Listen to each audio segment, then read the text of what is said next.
As you guys know, we restore all sorts of motorcycles right here at Wheels Through Time. This year in 2022, we're on our way to completing close to 10 motorcycles from the ground up, but getting bikes running, all forms, all shapes, tons of projects right here in the restoration shop. One of the big questions that we get asked all the time here at the museum is, when do you restore and when do you not restore a motorcycle? Today, we're gonna dig into this pile and answer that question for you guys. So, just picked up out of Savannah, Georgia, a very rare project, a 1941 Harley-Davidson Knucklehead.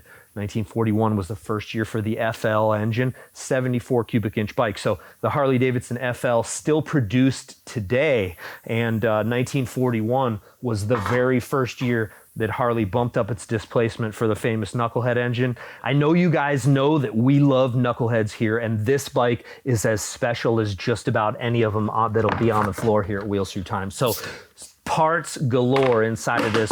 One of the neat things about this project is the motorcycle was taken apart. I think the fella said he took it apart in 1977 and held on to all the parts, was extremely meticulous, bagged and tagged everything to the point that it remained incredibly organized for over 40 plus years. Right here, the heart of the engine, 1941 Harley-Davidson lower end, and as you guys can see, there's that 41 VIN number. 41 was the first year for the big bore overhead valve, first year for the long stroke, still had a lot of the characteristics of the early engines, and that's one of the things that makes that Knucklehead from 41 such a rare bike, is they beefed up the displacement and hadn't realized that they really needed to strengthen some of the things to make the bike sturdy and reliable. So 41's very, very rare today because a lot of the cases just got grenaded on the side of the road. A lot of engine for a pretty primitive platform. So we're gonna dig into these parts, and I wanna show you guys exactly why this bike's gonna be restored. So if you guys remember, earlier this year, we dug into the 39 Knucklehead, came in boxes just like those. So the 39, completely different approach.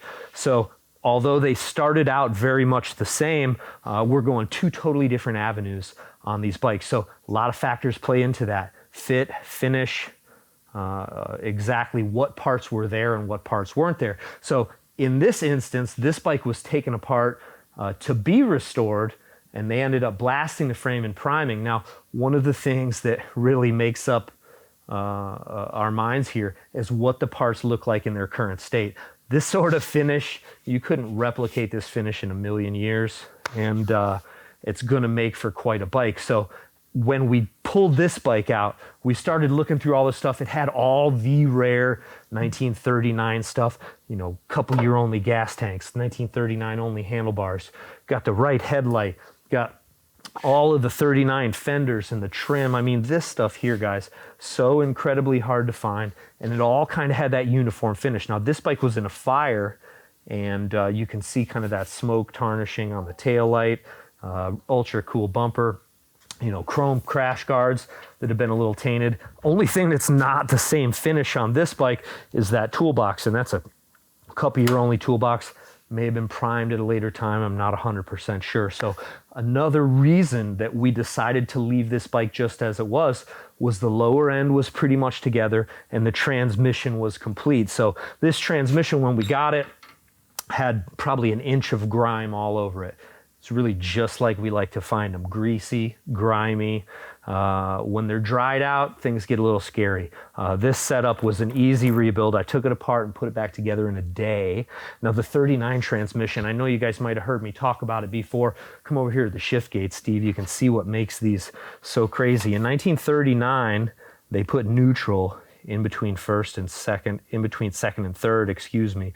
So neutral standard on a 36, 37, 38, and then 40 all the way up is in between first and second. These 39 transmissions, 39 shifter gates, ultra rare stuff. It's one of the things that made or that makes the 39s as desirable as they are today. Weird shift pattern. It's not the way to go. You know, that second to third gear shift that's your power shift. You know, that's when you're supposed to be in it. accelerating, and to go through a neutral there is just kind of a weird thing. Harley Davidson's transmission was revolutionary in 36. I mean, it changed the whole ball game. Constant mesh, 4-speed, all brand new stuff in 36. And then in 39, for some reason, they went back to a sliding gear just for the 1 year, obviously. So they knew it was a mistake. And most of the 39s you see today are converted to that later or earlier style transmission. Another reason why we decided to restore this bike or rebuild this bike with its current finish just the way that it is. You guys know we like them dirty here. This bike was the perfect bike to leave dirty. So over on the table here, the heart of the engine, the 1939 lower end. I spent all day yesterday rebuilding or putting back together, reassembling this engine. So an incredible amount of work to get it to this point, a lot more than a day's work. Our good pal Ken, as you guys, many of you guys have seen Ken on our videos, Ken rebalanced the crank for me, trued the crank for me, also honed or bored the cylinders. So we've still got about 0.02 left to take out of the cylinders just because we like to put a proper crosshatch finish on there. These have been bored, not honed. So we've got this motor on the run, and in a couple more shows, we're gonna have that bike fired up and running. So make sure you subscribe to see this bike come back to life. It's gonna be a super fun project, and despite its grimy and dirty and rusty look, it's gonna operate and function just like a new motorcycle. So where we've gotten so far, and I know for those of you guys that prefer the shiny stuff, you might look at this and think it's got a long way to go. Couldn't really be further from the truth. So this complete front end is all rebuilt. So hubs have been rebuilt, the brakes rebuilt. Still got to hook the cable up. The fender's been permanently installed. I've still got to do the fender light. Wheels got to come off one more time, but the trim's been installed. Horns rebuilt, headlights rebuilt, spotlights, all rebuilt and ready to go. Even these crusty, rusty handlebars, when I got these, you couldn't hardly move anything. Everything's been rewired with original wiring, replumbed with original throttle cables, and getting really, really close. So the rear end also on its way to being completed. Now, those of you guys that saw the Rhino bag show when we pulled out the box, those jeweled up Rhino Harley Davidson saddlebags, those are going on this bike. So make sure you stay tuned. We're going to bolt those on when I get them back. So a good friend of mine is doing a restoration on the bags, making those functional and everything. So yeah, transmissions rebuilt, oil tanks cleaned, gas tanks cleaned, the left side, inside. I still got some work to do on the right, but like I said, guys, this thing is on the run, and it's gonna be one of those bikes that we've put huge amounts of effort in to retain its current look. So case in point example, leave it original, put it back together.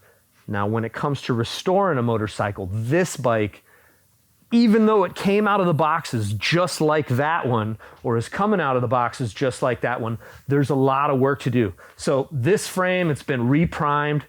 So to fake this, it's not what we do here at the museum.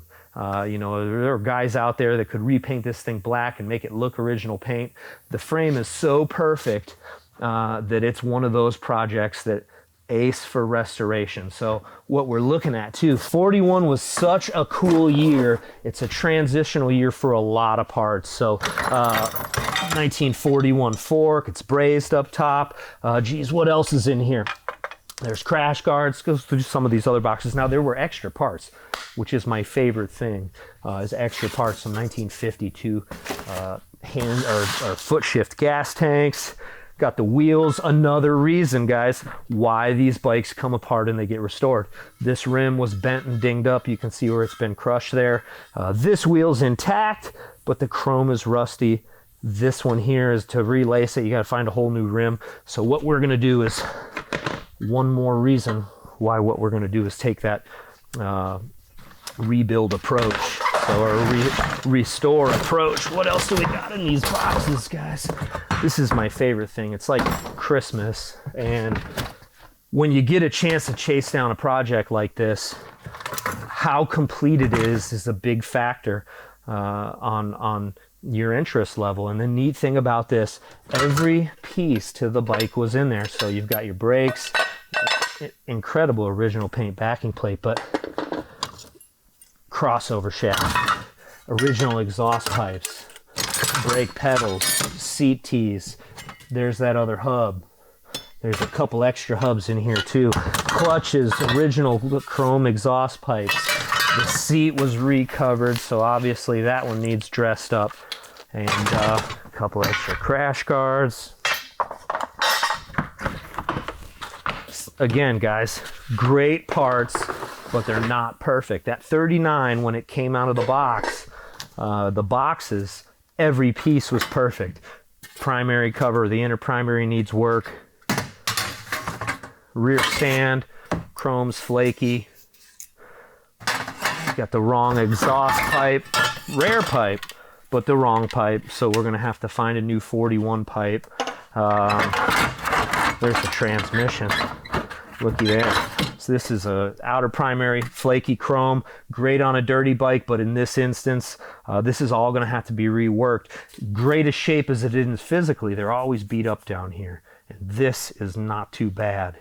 But the chrome, gotta redo it. So tons of great stuff in here though, guys. Kicker cover, look at this. This is a blown out kicker. So I don't know if that's from this transmission or not. Actually, look, there's an extra case in here. So we've got one transmission. Look at this, holy cow. Wow, what a deal that is. That's nice. 19, see, now we're getting into date codes, guys. This is the really cool stuff. C1 date code, C, January, February, March of 1941. So that's when this was produced. Doesn't mean it's when the bike was built. It's when this kicker cover was cast at the foundry. So March of 1941. This one here, same thing. It's vented, and it's actually got an earlier kicker cover on it with the vent there. But where's the date code on this one? D1. So January, February, March, April of 1941 was when the transmission case was cast. So if I'm not mistaken, 1941, what's our VIN number looking like here? We got a 41 FL 5900 VIN number. So that's really high in 1941. 5900. They made 2300 or so FLs, 74 inch. The ELs they made maybe 2500, and then they made some sidecar bikes in 61 and 74s. I think when I was looking at the numbers, the production numbers for this year, this is in the last maybe 100 or 200 motorcycles produced. So a very late 1941, which the date codes that we're seeing, all of this makes a lot of sense. So here's another. Yep, see, that's a 1946 K6. So that's from a different transmission, probably this case here. But yeah, great pieces though. That's the best part about this, guys. Tough to find chain guard, straight as an arrow. Needs repainted, original Harley-Davidson Y pipes. Set of handlebars, just amazing. Inline, brazed, what they call Hollywood handlebars. So this is what they call the Hollywood bar. It's been cut, it needs worked over. One of those that we can make these set of bars look brand new, and maybe some fresh chrome or some black paint, depending on the approach that we take. We'll get those things perfectly functional again. So we got a couple more boxes in here. God, this one's heavy. What's in here? Ah, yes, the heads. So you guys, like I said, big into knuckleheads around here. Harley-Davidson's knucklehead was really the grandfather of the American motorcycle. It's what made these the brand, in part what it is today, gets its name from these rocker boxes here. That's why they called it a knucklehead. So more date codes, as you can see. C1 1941. This one's been broken here, so again, another piece. Motor mount's been broken, but the heads, they look like they're in great shape. Yeah, amazing. You know, hardly no broken fins. Good looking exhaust ports. These need blasted, disassembled repainted, reassembled, but they'll make for a great set of heads. And there's styrofoam cooler. What else do we got in here, guys? Cam cover, 1941 cam cover. First year for this cam cover, stamped Alcoa. Really cool. Cylinders. I think, if I'm not mistaken,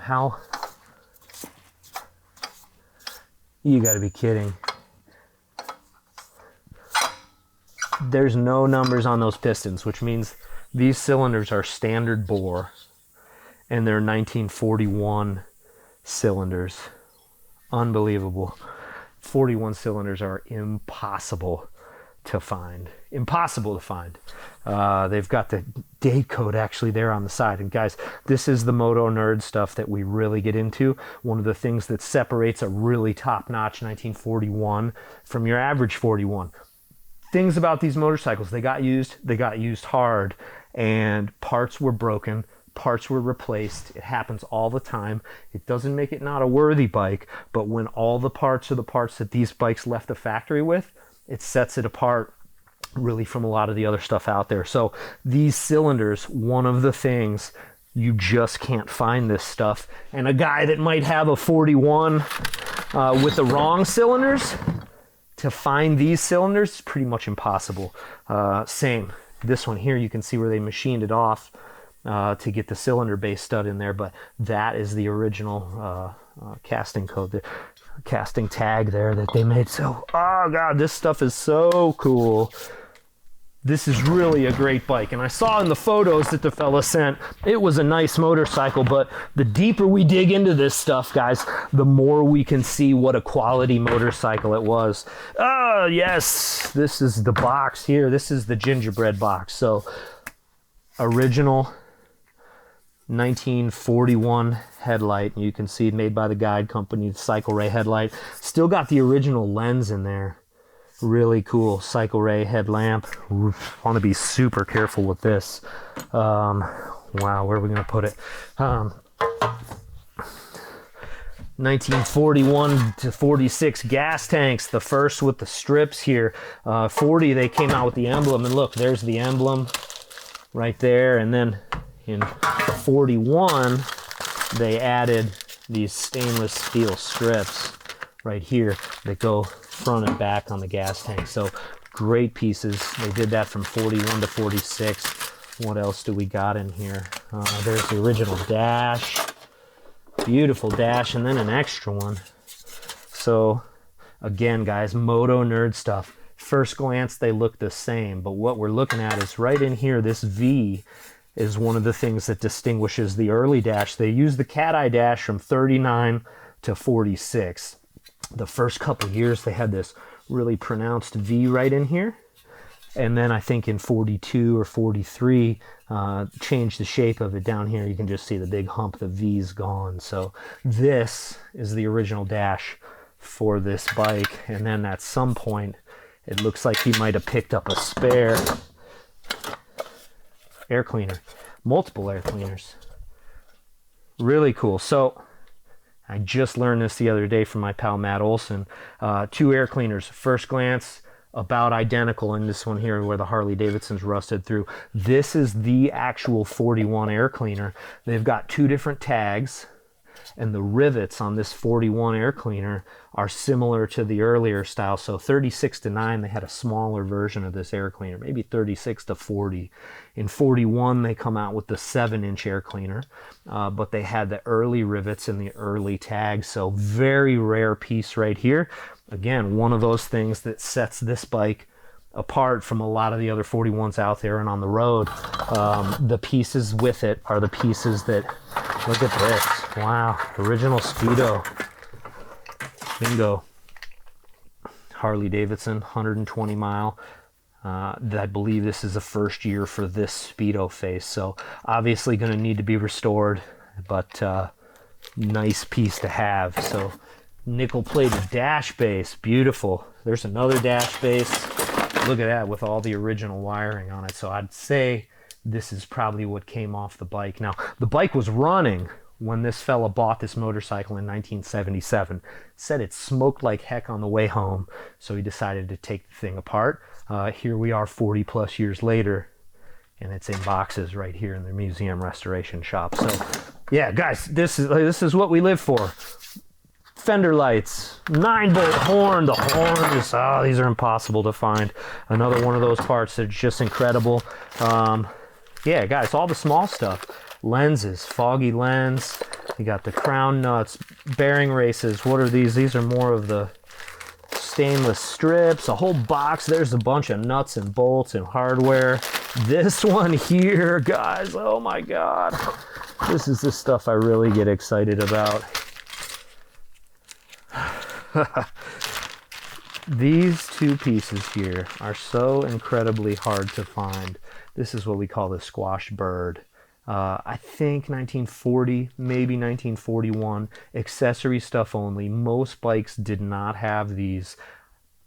I've only had one other one of these in my entire life. This bike has two of them. The fasteners are still on the bottom. Just incredible. I wonder if the holes are on the fender. So there's our other gas tank, aluminum oil lines, trim pieces. Guys, this bike is going to be a straightforward restoration. All the pieces that are here are in great shape. Few things need a little bit of work. The fit and finish of the bike, I mean, this is, you know, it's 40-year-old red oxide primer. Everything's been corked and taped off. What we'll do is probably blast this down and reprime it. It's been sitting so long, but this thing is ready to start the refinishing process. So fenders over here, guys, same sort of thing. I don't want to lose all this stuff, but these here, oh, the fenders right over this way, holes all over the fenders. The crazy thing about this, they're meant to be there. So we've got the holes for the fender tip, got the holes for the fender light, and two mounting holes, and then just like one for your wire. These right here, bada bing, bada boom. So that's where that thing sat, right on top of the fender. Rear one's even got the same thing. Look, on this one you can see where it etched, and you've got a little bits of rust, and the shape of that squash bird is still right there. Wow, just amazing, guys. So fun stuff. This is what restoring motorcycles is all about. A best case scenario, but yet a totally different scenario than the 39 that we're restoring over on the bench there. So one original, one's going to be shiny restored. They did like 3 different colors in 41. They did black, they did flight red, they had a cruiser green, which might look really, really good. I'm going to have to call Richard and find out what color the bike was when he took it apart. May have some influence on the way that we restore the bike, guys, but this is what we live for. Complete restoration project right here in about 5-6 boxes, frame, fenders, lower end. This thing's going to go back together. Make sure you subscribe, guys. You're going to see this thing go from where it is right now back into a complete running bike on display inside the museum. So thanks for tuning in. We're going to get back to work on the 39. We'll catch you next time.